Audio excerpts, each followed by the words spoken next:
may puwang sa puso ng tao na hindi mapupunan ng kahit na anong bagay o tagumpay sa buhay. At ito yung puwang na nakalaan sa Diyos at sa buhay na walang hanggan. Kahit yung mga taong sinasabi nilang hindi sila naniniwala sa Diyos, may hinahanap-hanap ang puso nila. Kahit sabihin mo yung mga tao ay hindi relihiyoso, may hinahanap yung puso nila.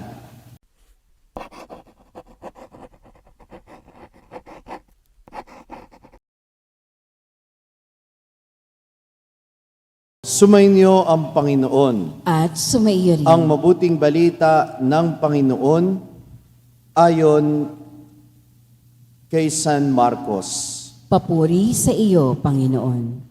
Noong panahong iyon, nang paalis na si Jesus, ay may isang lalaking patakbong lumapit, lumuhod sa harapan niya at nagtanong, "Mabuting guro, ano po ang dapat kong gawin upang magkamit ng buhay na walang hanggan?" Sumagot si Jesus, "Bakit mo ako tinatawag na mabuti? Walang ibang mabuti kundi ang Diyos. Alam mo ang mga utos. Huwag kang papatay, huwag kang mangangalunya, huwag kang magnanakaw, huwag kang magsisinungaling sa iyong pagsaksi, huwag kang mandadaya, igalang mo ang iyong ama't ina." "Guro," sabi ng lalaki, "ang lahat po ng iyay tinutupad ko na mula pa sa aking pagkabata." Magiliw siyang tiningnan ni Jesus at sinabi sa kanya, "Isang bagay pa ang kulang sa iyo. Humayo ka, ipagbili mo ang iyong mga ari-arian at ipamigay mo sa mga dukha ang pinagbilan at magkakaroon ka ng kayamanan sa langit. Pagkatapos, bumalik at sumunod ka sa akin." Namanglawang lalaki nang marinig ito at malungkot na umalis, sapagkat siya'y napakayaman. Tiningnan ni Jesus ang mga nasa paligid niya at sinabi sa kanyang mga alagad, "Napakahirap mapabilang ang mayayaman sa mga pinaghaharian ng Diyos." Nagtaka ang mga alagad sa pananalitang ito. Muling sinabi ni Jesus, "Mga anak, talagang napakahirap mapabilang sa mga pinaghaharian ng Diyos. Madali pang makaraan ang kamelyo sa butas ng karayom kaysa pasakop sa paghahari ng Diyos ang isang mayaman." Lalong nagtaka ang mga alagad, kaya't sila'y nagtanungan, "Kung gayoy, sinong maliligtas?" Tiningnan sila ni Jesus at sinabi sa kanya, "Hindi ito magagawa ng tao. Ngunit hindi ito mahirap sa Diyos. Magagawa ng Diyos ang lahat ng bagay." Ang mabuting balita ng Panginoon. Pinupuri ka namin, Panginoong Hesukristo. Magsiupo.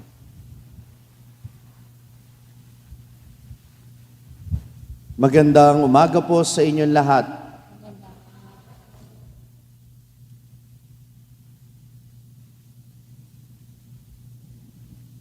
Minsan magtataka ka, kahit yung mga taong wala namang masyadong problema, hindi pa rin masaya. May mga kilala kayong ganon? Mga tao na okay naman ang buhay, hindi pa rin masaya. Para bang laging may kulang. Alam ninyo, may puwang kasi sa puso ng tao na hindi mapupunan ng kahit na anong bagay. Kahit sabihin mong very successful ka kasi okay ang trabaho mo, may negosyo ka, mabait ang asawa mo, o ang mga anak mo, ganun din, okay naman sila, may natapos kang pag-aaral. Pero bakit ganun? May kulang. Sapagkat may puwang sa puso ng tao na hindi mapupunan ng kahit na anong bagay o tagumpay sa buhay. At ito yung puwang na nakalaan sa Diyos at sa buhay na walang hanggan. Kahit yung mga taong sinasabi nilang hindi sila naniniwala sa Diyos, may hinahanap-hanap ang puso nila. Kahit sabihin mo yung mga tao ay hindi relihiyoso, may hinahanap yung puso nila. At ito'y walang iba, kundi ang paghahangad sa Diyos at sa buhay na walang hanggan. Na narinig natin ngayon sa Ebanghelyo mula sa isang binatang mayaman. Lumapit siya kay Jesus, ano pong gagawin ko para magkaroon ng buhay na walang hanggan? Kung tutusin, yung tanong na ito ay self-explanatory na dahil mukhang marunong naman sa pananampalataya itong lalaking ito. Kasi nung sinabi ni Jesus na, gawin mo yung mga pinag-uutos ng Diyos, anong sabi ng lalaki? Ginawa ko na pong lahat yan. So, bakit hindi pa rin siya kontento? Bakit feeling niya kulang pa din? Yun. Binibigyan tayo ng pahiwatig ni Jesus nang sabihin niya ito. Walang ibang mabuti kundi ang Diyos. Kung minsan, kaya hindi masaya, hindi kontento ang tao dahil masyadong mataas yung expectation niya sa sarili niya. Itong lalaking to, feeling niya hindi pa rin sapat yung ginagawa niyang mabuti. Wala namang masama na mag-aim for perfection, walang masama na mag-aim for excellence. No? Ganon din ako eh. Ayoko ng putyo-putyo lang, ayoko ng mairaos lang. Gusto ko maayos, gusto ko maganda, gusto ko ay karapat-dapat sa Diyos. Kaya palagi kong ini-aim kung ano yung mas maganda, mas maayos, mas mabuti. Walang masama doon. Pero baka ang gusto kasing mangyari ng lalaking ito, o baka ipinagpapalagay niya na yung mabuti para sa Diyos nakadepende sa kanya. Baka yung ginagawa naman niya ay sapat na para sa Diyos, pero sa kanya palaging kulang pa. Bakit? Kasi ang nakikita lang niya, yung personal niyang pagsisikap, hindi niya nakikita yung biyaya ng Diyos na totoong mabuti. Anong ibig sabihin ko? Mga kapatid, makinig kayo, ha? Kung gumagawa ka ng mabuti, hindi yan dahil sa sarili mo. Kung gumagawa ka ng mabuti, dahil binigyan ka ng biyaya ng Diyos para gumawa ng mabuti. At ang paggawa ng mabuti ay hindi utang na loob ng Diyos sa iyo. Ang paggawa ng mabuti ay pagtanaw mo ng utang na loob sa Kanya. Dahil ang paggawa ng mabuti ay tanda ng pasasalamat mo sa Kanya. Kaya, habang gumagawa ka ng mabuti, imbis na mapagod ka, lalong nagiging masaya ang puso mo. Dahil yung perspektibo mo, hindi mo ito ginagawa para ikaw ay maging kalugod-lugod lang sa Kanya. Ito'y hindi mo ginagawa para lamang magkaroon ng buhay na walang hanggan. Ito'y ginagawa mo sapagkat nagpapasalamat ka sa Diyos na nagbibigay ng buhay na walang hanggan. Nagpapasalamat ka sa Diyos na unang naging mabuti sa iyo, kaya yung kabutihang naranasan mo, ipaparanas mo din sa iba. Nakikinig kayo? Kasi, alam nyo, kahit yung mga taong wala namang ginagawang masama, palasimba, madasalin, pwede nilang ma-experience yun na parang palaging kulang. Nagsisimba naman ako, Father, palagi. Nagdadasal ako araw-araw. May mga nobena pa nga akong dinadasal eh. Naglilingkod naman ako sa simbahan. Tumutulong ako sa mahirap. Pero bakit ganun? Parang may kulang pa rin. Baka yun ang kulang. Yung maisuko mo lahat ng ginagawa mo sa Diyos. Baka yun ang kulang na wag mong isipin na lahat ng ginagawa mo ay parang may ginagawa kang pabor para sa Diyos.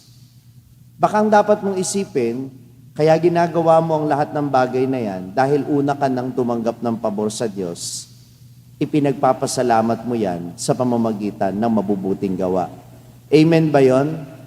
At ito yung sinasabi ni Jesus na isa na lang bagay ang kulang sa iyo. Ipamigay mo o ipagbili mo lahat ng ari-arian mo, ibigay mo sa mahihirap. Bumalik ka at sumunod ka sa akin. So ano ang makapagpapasaya sa tao? Ang makapagpapasaya sa tao ay yung matuto kang mag-let go. Matuto kang mag-let go. Minsan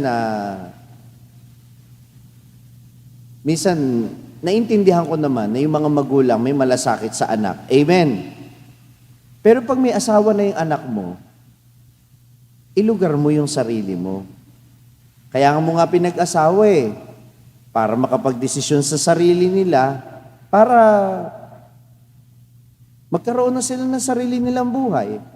Pero ilang magulang na yung kuminsan lalapit, sasabihin, Father, pinoproblema ko yung anak ko, saka yung asawa niya. Oh, bakit naman pinoproblema mo pa sila? Kaya nga sila lumagay na sa tahimik para ikaw manahimik ka na rin. Hindi Ang gusto pa rin natin, pinakikialaman natin, pati yung buhay ng iba. Kahit hindi naman anak mo Kahit yung buhay ng kapitbahay mo, buhay ng kung sino-sino, di ba? Wala ka bang sarili mong problema para problemahin mo at poproblemahin mo pa pati problema ng iba? Kasi hindi natin kayang mag-let go. Ayaw nating ipagkatiwala sa Diyos yung mga bagay na sa totoo lang, hindi naman na natin dapat pinangahawakan. Palayain mo yung sarili mo, isuko mo sa Diyos. Yung mga bagay na nagawa mo na, kung ano yung dapat mong gawin, isuko mo sa Diyos. Mga taong pinatawad mo, ayaw ka pa rin pansinin, isuko mo sa Diyos. Mga tao na pinagsabihan mo na, ayaw makinig, isuko mo sa Diyos. Para hindi maging malungkot ang buhay mo. Dahil sa totoo lang, baka hindi naman kulang talaga yung ginawa mo Baka kulang lang yung pagtanggap mo sa katotohanan na may mga bagay na hindi mo na kontrolado. May mga bagay na dapat ipagkatiwala mo na sa Panginoon. Kaya yung sinabi ni Jesus sa ipagbili mo lahat ng ari-arian mo, hindi lang yung patungkol sa mga material na bagay. Maraming mga bagay na kailangan ka na rin i-let go. Tulad ng attachment mo, yan nga, sa kapamilya mo, attachment mo sa posisyon mo, attachment mo sa kung ano pa mang mga bagay na umaalipin sa'yo. Dahil para maging masaya ang tao, kailangan maging malaya siya. At magiging totoo ka lang malaya kung kaya mo nang isuko ang mga bagay-bagay sa Kanya. Si San Agustin ng Canterbury, ganyan din. Nang binigyan siya ng misyon ng Santo Papa na pumunta sa Inglaterra para ipahayag ang mabuting balita, siyempre ang dami niyang gustong mangyari. Pero bago siya makatuloy sa kanyang misyon, umurong siya, sinatakot siya, maraming mamamatay tao. Sabi ng Santo Papa sa kanya, paano mo malalaman kung hindi mo susubukan? Pag naunahan ka ng takot, walang mangyayari. Kaya sumigi siya at nung nandun siya, hindi rin siya nagtagumpay sa una niyang attempt na evangelize yung mga tao doon. Bakit? Kasi ang gusto niyang mangyari ay kung ano yung expectations niya. Pero sabi sa kanya ng Santo Papa, nung siya'y muling bumalik para mag-report, baka mali yung approach mo. Baka may mga bagay na hindi ka dapat ini-impose. May mga bagay na dapat inuunawa mo muna sa kanilang kultura. Baka ini-impose mo yung kultura natin sa kanila, kaya hindi nila matanggap. Pero bakit hindi mo unawain yung kultura nila at ipakita mo, hanapin mo, paano mo maituturo yung pananampalataya sa kanilang kultura nang hindi binubura yung kanilang kultura. Yun. Kinailangang isuko ni Agustin ng Canterbury ang kanyang pride. Kinakailangan niyang isuko kung ano yung sa tingin niya ay mas maganda para sundin ng Santo Papa. At nung gawin niya ito, naging matagumpay ang kanyang misyon. Gayunpaman, hindi niya nakita ang lahat ng tagumpay na ito. Sa kanyang kamatayan, doon lang naging mabungal lalo kung ano yung kanyang mga pagsusumikap. Minamahal kong mga kapatid, matuto tayong bumitaw. Okay? Yan ang magpapahamak sa'yo. Kapag ka lahat ng bagay, feeling mo, pwede mong hawakan, pwede mong kontrolin, dahil hindi yan totoo. May mga bagay na kailangan mong i-let go, ipagkatiwala sa Panginoon, para maging masaya ka, para maging panatag ka, at para makamit mo ang buhay na walang hanggan. Amen. San Agustin ng Canterbury, ipanalangin mo kami. Na-inspire ka ba sa narinig mong mensahe ng ating pagninilay ngayon? Abay, wag mong sarilinin yan. Ibahagi mo, ishare mo ang message na ito sa iyong mga pamilya at mga kaibigan. Sabi nga namin dito sa SMS, share the message of salvation. At huwag mo kalimutan na mag-subscribe dito sa ating YouTube channel para manatili kang updated sa mga contents natin. At bisitahin din at i-like ang ating iba pang mga social media platforms sa TikTok, Facebook, at Instagram. Hanapin lamang ang Sa Madaling Sabi ni Father Franz Dizon.